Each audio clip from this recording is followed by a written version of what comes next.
అనంతపురం జిల్లా యాడికి మండల కేంద్రంలో టీడీపీ వైసీపీ వర్గాల మధ్య వివాదం చోటు చేసుకుంది. వైసీపీ నాయకులు ఏర్పాటు చేసిన రిలే నిరాహార దీక్ష టెంట్ ని తొలగించింది. టీడీపీ నాయకులు రోడ్డుకి అడ్డంగా వైసీపీ టెంట్ వేసిందని టీడీపీ నేతలు ఆగ్రహం వ్యక్తం చేస్తున్నారు. పరస్పరం ఇరు వర్గాలు దూషణలు చేసుకున్నారు. రెండు పార్టీల నేతలకి సర్ది చెప్పేందుకు పోలీసులు ప్రయత్నించారు. వివాదంపై ఆరా తీశారు. మాజీ ఎమ్మెల్యే పెద్దారెడ్డి తాడిపత్రి నుంచి యాడికి వెళ్లేందుకు యత్నించగా ఇంటి దగ్గర పోలీసులు ఆయన్ని అడ్డుకున్నారు.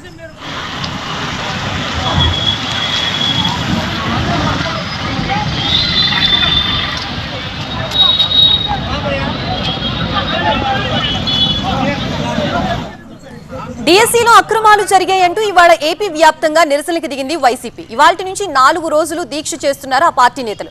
ఈ క్రమంలో యాడికిలో రోడ్డుపై టెంట్ వేశారంటూ టీడీపీ నాయకులు అడ్డుకున్నారు. దీంతో ఇరు వర్గాల మధ్య గొడవ జరిగింది. పరిస్థితి అదుపు తప్పకుండా ఇరు వర్గాల్ని పోలీసులు నియంత్రిస్తున్నారు.